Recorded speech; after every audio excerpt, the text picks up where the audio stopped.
Bismillahirrahmanirrahim. Assalamualaikum warahmatullahi wabarakatuh.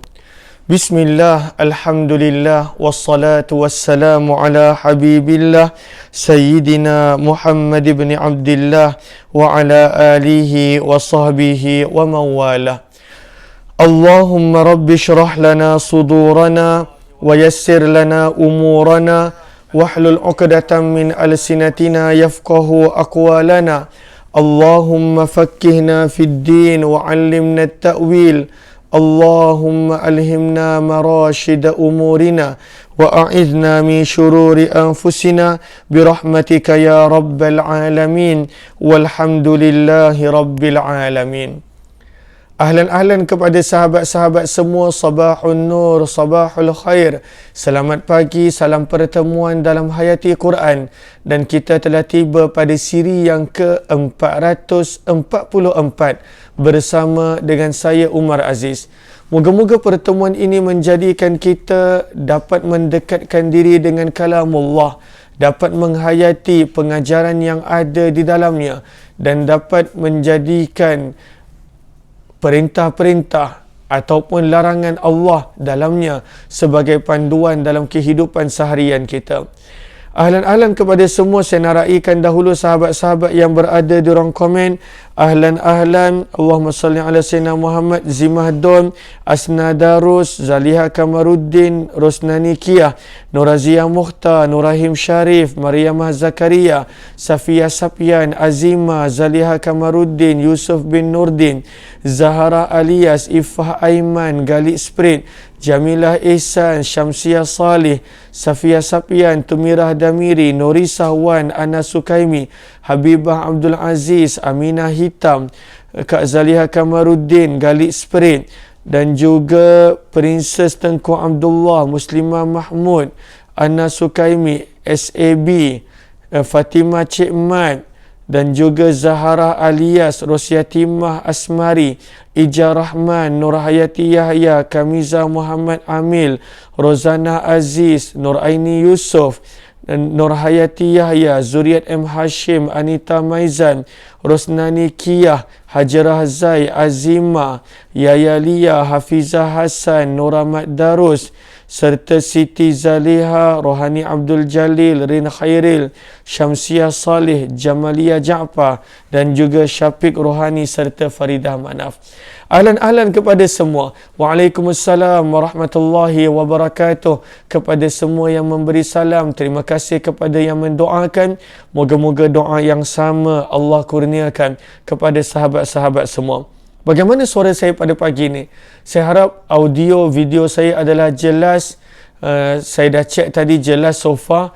Saya harap ianya adalah jelas. Pada siri yang ke-444 ini, kita nak sambung daripada muka surat 155, surah Al-A'raf, surah yang ke-7, bermula daripada ayat yang ke-42. Mohon sahabat-sahabat bantu catat Hayati Quran siri 444, muka surat 155, surah Al-A'raf, surah yang ke-7, bermula daripada ayat yang ke-42. Terima kasih ramai yang beri maklum balas jelas. Seri Kembangan, Lumut Perak, daripada Parit Perak, daripada Tuan Nur Rahim, daripada Seri Kembangan, dan juga daripada pelbagai tempat yang lain. Bayan Lepas Penang, serta Seri Kembangan, dan juga daripada laman Azalia Nilai Impian. Terima kasih. Lalu ramai yang kata jelas. Kalaulah ada sedikit sebanyak gangguan pada line, saya mohon maaf. Kita dah tiba pada ayat yang ke-42. Apakah ringkasan ayat yang ke-42, bahkan ayat yang ke-43 juga? Ringkasan dua ayat yang kita nak baca ini, ayat yang ke-42 dan juga pada ayat yang ke-43. Maka sebenarnya pada dua ayat ini Allah Subhanahu wa taala sedang menceritakan tentang keadaan orang-orang yang beriman. Lalu selepas daripada Allah menceritakan tentang balasan, tentang apa yang bakal dihadapi saat kematian, saat mereka berada berdiri di hadapan Allah, ketika mana mereka dah dimasukkan ke dalam neraka, orang-orang yang mendustakan ayat Allah dan melakukan pembohongan pada Allah, bermula daripada ayat yang ke-36 sehinggalah ayat yang ke-41. Maka bermula daripada ayat 42 dan juga ayat yang ke-43, Al-Quran sedang menerangkan kepada kita apakah yang Allah sediakan untuk orang-orang beriman. Pada dua ayat ini, apakah yang Allah sediakan untuk orang-orang beriman? Daripada ayat 36 sampai 41, apakah yang bakal diterima daripada siksaan, hukuman oleh orang-orang yang mendustakan ayat Allah? Sebaliknya pada dua ayat ini adalah apakah yang bakal diterima oleh orang-orang yang beriman. Sebab itu pada dua ayat ini firman Allah Subhanahu wa taala, kita baca ayatnya terlebih dahulu. A'udzu billahi minasyaitonir rajim. وَالَّذِينَ آمَنُوا وَعَمِلُوا الصَّالِحَاتِ لَا نُكَلِّفُ نَفْسًا إِلَّا وُسْعَهَا أُولَئِكَ أَصْحَابُ الْجَنَّةِ هُمْ فِيهَا خَالِدُونَ. Firman Allah Subhanahu wa taala, walladzina, wa terjemahannya adalah dan, alladzina isim mausul terjemahannya adalah orang-orang yang, dan orang-orang yang amanu mereka beriman. Beriman kepada apa? Tidak lain tidak bukan beriman kepada rukun iman, beriman kepada Allah, beriman kepada malaikat Allah, beriman kepada kitab-kitab yang telah diturunkan oleh Allah, beriman kepada para rasul yang telah diutuskan oleh Allah, beriman pada hari akhirat, hari kebangkitan, dan beriman kepada takdir. Lalu itulah yang dimaksudkan dengan rukun iman di sini. Walladzina amanu, dan orang-orang yang beriman dan percaya, iaitu dia percaya kepada 6 asas rukun iman yang mana perlu dipercayai oleh setiap orang yang beriman.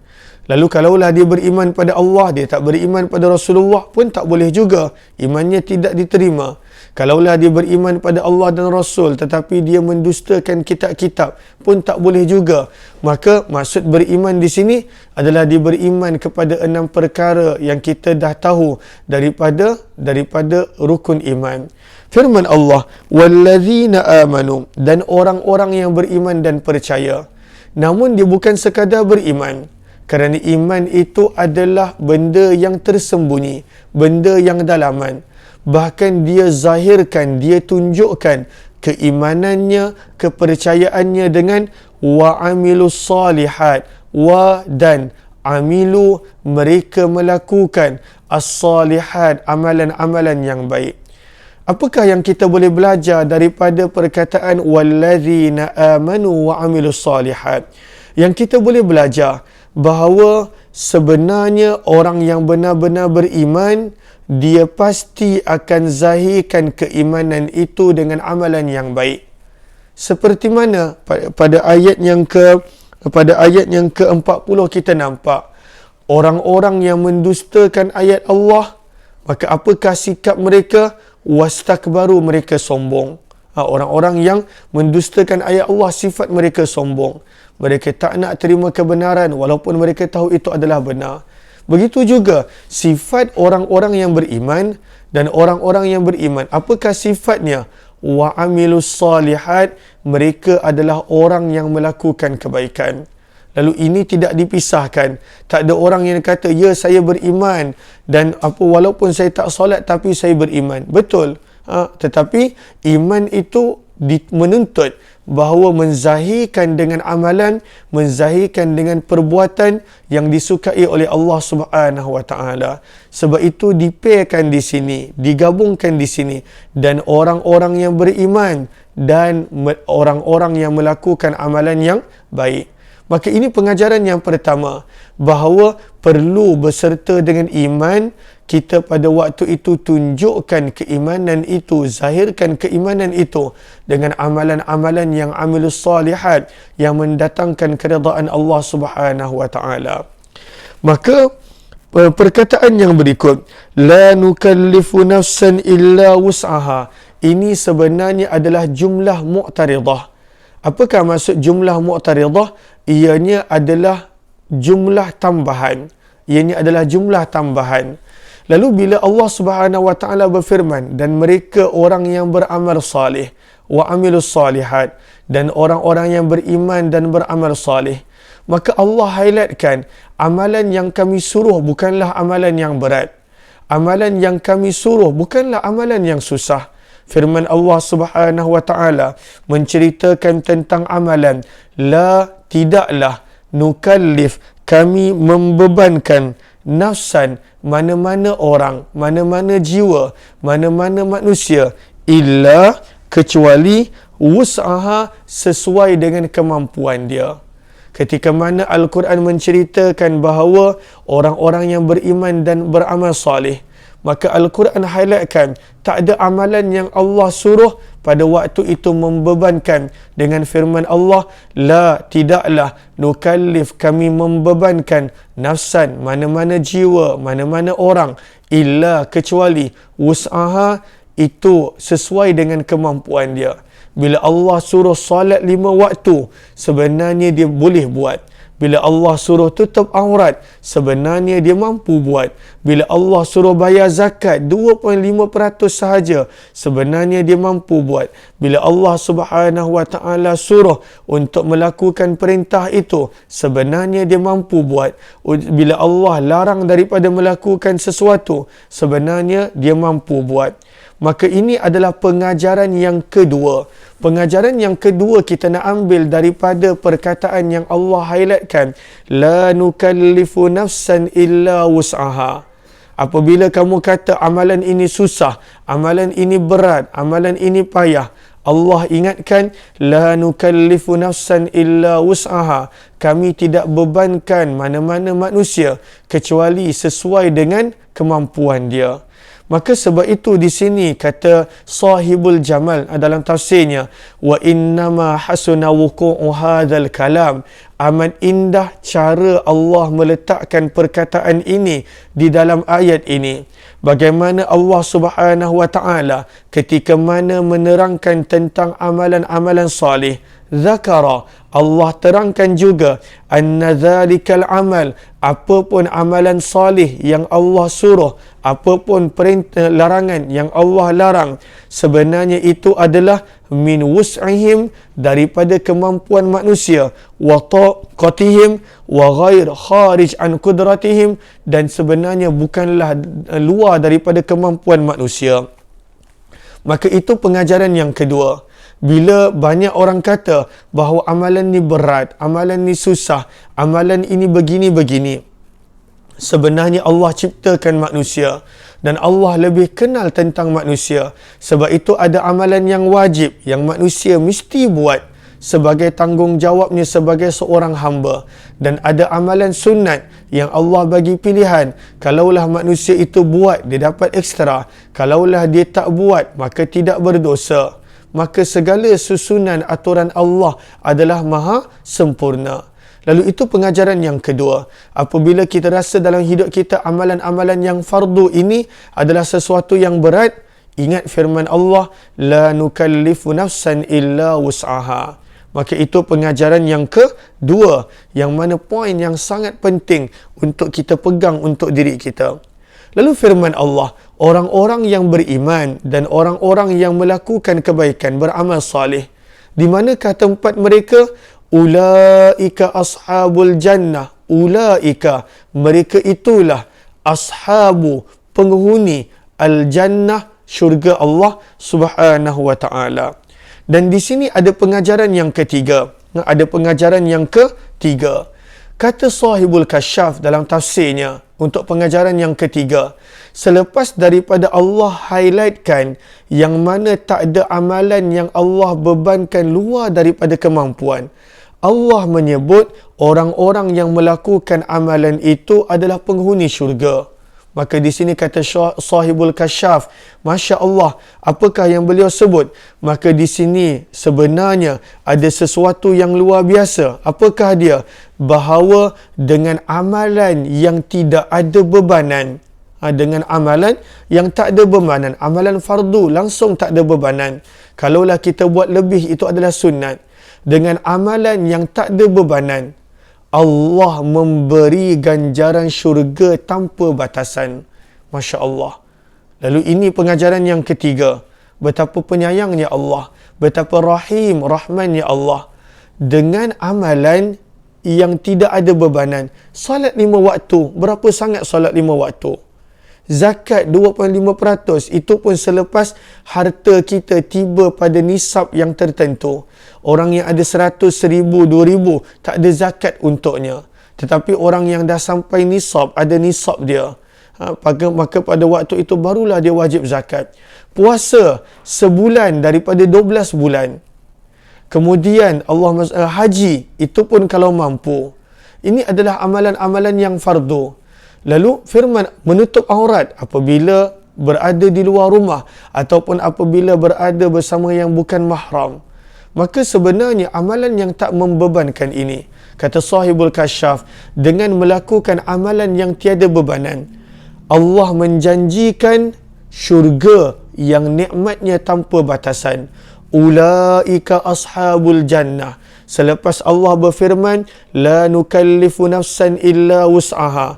Kami tidak membebankan mana-mana manusia di luar daripada bebanan mereka, di luar kemampuan mereka. Maka firman Allah, janji Allah, orang yang beramal salih, sekurang-kurangnya yang wajib, ulaika ashabul jannah. Mereka ini adalah penghuni syurga. Lalu, ini pengajaran yang ketiga. Sebab itu kata Abdullah bin Abbas radhiyallahu taala anhuma ketika mana menafsirkan ayat, sesungguhnya Allah telah membeli daripada orang-orang yang beriman diri mereka, harta mereka, dan juga segala mereka pada waktu itu dengan bayaran syurga. Kata Abdullah bin Abbas radhiyallahu taala anhuma ketika mana membaca ayat ini, Masya Allah, kata Abdullah bin Abbas, segala ini adalah nikmat Allah. Diri kita adalah pemberian Allah, harta kita adalah pemberian Allah, dan betapa baiknya Allah, benda yang Allah bagi pinjam pada waktu itu dengan pinjaman yang Allah bagi, Allah sanggup untuk gantikan dengan syurga yang mana nikmatnya tak boleh dibayangkan, tidak terperi. Nikmatnya sangat luar biasa untuk benda yang Allah bagi kita pinjam. Bukan milik kita pun. Diri kita ni adalah pinjaman. Harta kita adalah pinjaman. Semuanya adalah pinjaman daripada Allah. Tetapi dengan benda yang Allah pinjamkan, Allah bagi sesuatu balasan yang tidak ternilai. Itulah syurga yang kekal selama-lamanya. Maka sebab itu ini adalah pengajaran yang ketiga yang kita boleh ambil. Selepas daripada firman Allah, la nukallifu nafsan illa wus'aha, firman Allah Subhanahu wa taala, ulaika ashabul jannah. Lalu untuk amalan yang tidak ada bebanan, syurga yang nikmatnya tidak ada batasan. Luar biasa ganjaran Allah. Dan bila masuk syurga, adakah masuk sekejap? Tidak. Firman Allah, hum, mereka, fi, di dalam, ha-nya, iaitu syurga, hum fiha, mereka di dalamnya, khalidun, akan kekal selama-lamanya. Masya Allah. Dan ini pun pada perkataan hum fiha khalidun pun pengajaran. Lalu daripada perkataan hum fiha khalidun, sebenarnya ada pengajaran yang sangat besar kita boleh ambil. Bahawa untuk amalan yang tak seberapa dekat dunia yang sementara je dunia ni. Ada orang hidup 30 tahun, 20 tahun, ada orang 18 tahun, ada orang mungkin banyak 80 tahun, 90 tahun. Apapun, kalaulah kita hidup 100 tahun, 200 tahun sekalipun, masih lagi adalah amalan yang bertempoh, kehidupan yang terhad. Tetapi untuk amalan yang bertempoh, yang terhad tadi, amalan yang bertempoh terhad tadi, Allah bagi balasan yang khalidun, kekal selama-lamanya. Lalu sebenarnya amalan kita tak seberapa.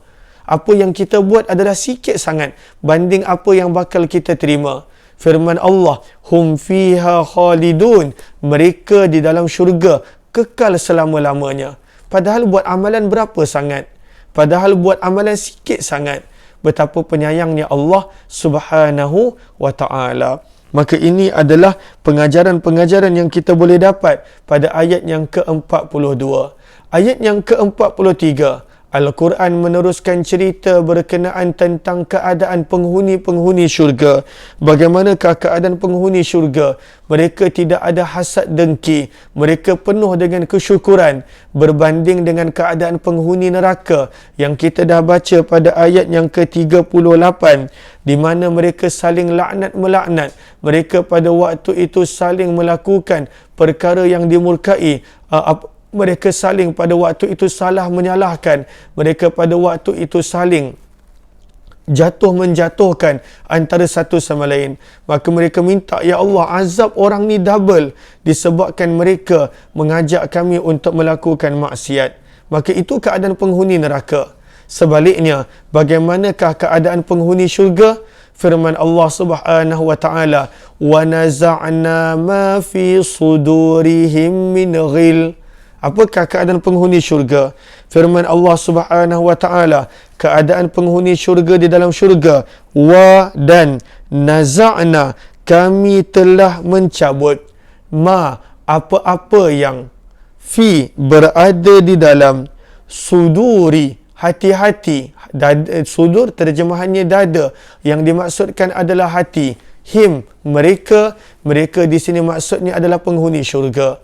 Wa naza'na, dan kami telah mencabut, ma, apa-apa yang, fi, berada di dalam, sudurihim, hati-hati mereka, min ghil, daripada sifat hasad dengki. Sifat hasad dengki. Lalu firman Allah Subhanahu wa ta'ala, penghuni syurga dia tidak ada hasad, dia tidak ada permusuhan. Walaupun dia nampak orang ni syurga dia lebih besar, dia tak ada hasad. Dia nampak orang ni ganjaran dia lebih banyak, dia tak ada hasad. Ini keadaan penghuni syurga. Apakah yang kita boleh belajar daripada ayat ini? Kenapakah Allah meng-highlightkan kepada kita tentang sifat khusus pada waktu itu, sifat dengki yang tidak ada pada penghuni syurga? Maka ini yang kita boleh belajar, bahawa kalaulah kita nak menjadi penghuni syurga, maka daripada dunia lagi, kita kena bersihkan hati kita daripada sifat hasad, daripada sifat hikd, hasad, dengki, kebencian, permusuhan dan segala benda-benda yang lain. Bersihkan hati kita. Kata nak jadi penghuni syurga, maka kenalah buat amalan penghuni syurga daripada dunia lagi. Maka itu pengajaran yang kita boleh dapat. Pengajaran yang keempat. Pengajaran yang keempat daripada ayat yang ke-43 ini adalah wa naza'na ma fi sudurihim min ghil, dan kami telah mencabut daripada apa-apa yang ada pada hati mereka daripada hasad, daripada kedengkian, daripada kebencian, daripada permusuhan, kami cabut. Maka itulah sepatutnya sifat kita di dunia lagi. Hati kita sepatutnya penuh dengan kasih sayang. Hati kita sepatutnya penuh pada waktu itu dengan menginginkan kebaikan. Hati kita sepatutnya penuh pada waktu itu dengan dengan perasaan kasih sayang, kecintaan, bukannya kebencian dan kedengkian. Maka firman Allah Subhanahu wa ta'ala, bagaimanakah keadaan mereka? Maka pada waktu itu tajri, mengalir, min tahtihim, daripada bawah mereka, al-anhar, sungai-sungai. Keadaan tempat tinggal mereka adalah dikelilingi dengan sungai. Dikelilingi dengan sungai yang terdiri daripada sungai arak, sungai susu, sungai madu dan juga sungai air yang jernih. Seperti mana yang Allah sebutkan pada ayat daripada surah Muhammad juz yang ke-26. Maka itu keadaan dia. Dan kemudian firman Allah, waqalu, dan mereka berkata, alhamdulillah, segala puji bagi Allah. Dan ini adalah pengajaran yang kelima pada perkataan waqalu alhamdulillah. pada ayat ini, minta maaf, pada perkongsian ini, pengajaran yang kelima adalah penghuni syurga sifat mereka sentiasa bersyukur. Walaupun syurga mereka mungkin lebih kecil daripada syurga yang lain. Walaupun syurga mereka lebih kecil daripada syurga orang lain.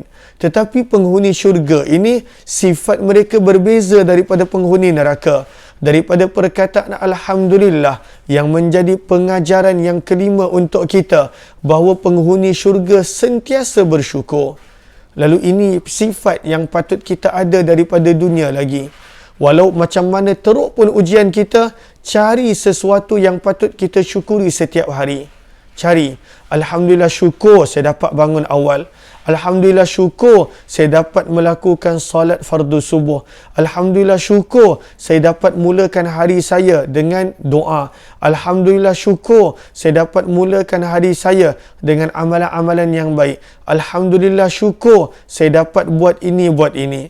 Lalu ini adalah yang kita boleh belajar daripada perangai, sikap, sifat penghuni syurga. Mereka ini sentiasa bersyukur. Mereka ini sentiasa bersyukur. Dan inilah pengajaran yang kelima untuk perkongsian pagi ini. Maka Allah menceritakan kepada kita sikap penghuni syurga. Waqalu, dan mereka berkata, Alhamdulillah, segala puji hanya bagi Allah. Alladhi, zat yang, apakah yang mereka syukurkan?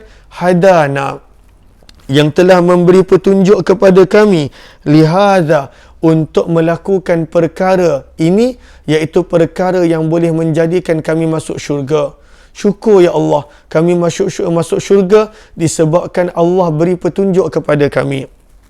Dia bukan pada waktu itu bangga dengan amalan dia. Kemudian pada waktu itu dia berkata lagi, wa ma kunna, dan tidaklah kami, wa dan ma, tidaklah, kunna, adalah kami, linahtadiya, akan beroleh petunjuk, laula, kalaulah tidak, sekiranya tidak, an hadanallah, bahawa Allah telah memberi petunjuk kepada kami. Lalu ini pengajaran yang keenam, bahawa penghuni syurga pada waktu itu dia tidak sombong dengan amalan dia. Wa ma kunna linahtadiya laula an hadanallah. Semua ini adalah daripada Allah. Ini pengajaran yang keenam. Dia bukan macam sebahagian daripada manusia. Dia kata, aku yang dah buat ni, aku yang dah ni, aku dah salat, aku dah puasa, aku dah zakat, aku dah sedekah, aku dah buat semua apa yang kau suruh ya Allah. Kenapa hidup aku masih begini? Dia bukan begitu. Dia bukan orang yang pada waktu itu highlightkan semuanya adalah dia. Aku. Tidak. Orang-orang penghuni syurga sifatnya adalah dia kembalikan segalanya pada Allah. Bahkan pada waktu itu dia mengaku, wa ma kunna linahtadiya laula an hadanallah, dan tidaklah, wa ma, dan tidaklah, kunna, adalah kami, linahtadiya, akan beroleh petunjuk untuk melakukan apa jua amalan, laula, kalaulah tidak, sekiranya tidak, an, bahawa, hadanallah, Allah beri petunjuk kepada kami. Maka daripada sini pengajaran yang keenam, ibrah yang keenam, orang-orang penghuni syurga, dia tidak pada waktu itu mengatakan amalan itu adalah amalan dia. Amalan itu adalah kerana dia dah buat, maka dia layak dapat syurga. Tidak. Semuanya adalah kembali pada Allah, dan amalan dia pun dia takkan mampu buat kalaulah tidak kerana petunjuk daripada Allah Subhanahu wa ta'ala. Ahlan kepada sahabat-sahabat yang baru join, mohon jasa baik untuk bantu share, bantu untuk kongsi, bantu untuk sebar luas tak rakan-rakan yang lain. Kemudian pada waktu itu penghuni syurga mengingatkan kembali janji-janji para rasul terhadap mereka. Maka penghuni syurga berkata, laqad, demi sesungguhnya, ja'at, telah datang, rusulu, utusan, Rabbina, Tuhan kami, bilhaq, dengan membawa kebenaran. Apakah maksud telah datang utusan Tuhan kami membawa kebenaran?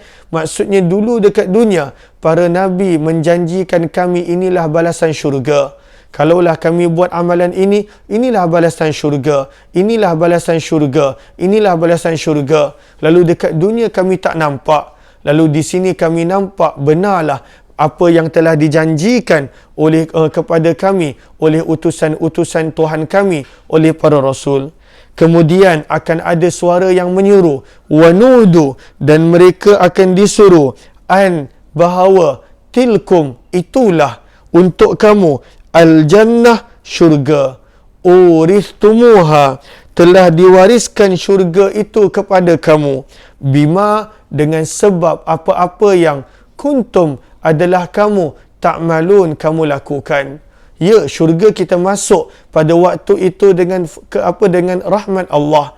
Tetapi Allah nak masukkan ke dalam syurga orang-orang yang pada waktu itu tunjukkan kesungguhan dengan amalan dia. Sebab itu dia highlightkan bima kuntum ta'malun. Lalu kita mestilah tunjukkan kesungguhan kita untuk masuk ke syurga dengan kesungguhan kita pada beramal. Sebab itu firman Allah, Allah seru kepada mereka, wanudu, dan akan diseru kepada mereka, an, bahawa, tilkumul jannah, itulah untuk kamu akan syurga, uristumuha, kamu diwariskan syurga itu untuk kamu dengan sebab susah payah kamu, pengorbanan kamu beramal ketika mana di dunia.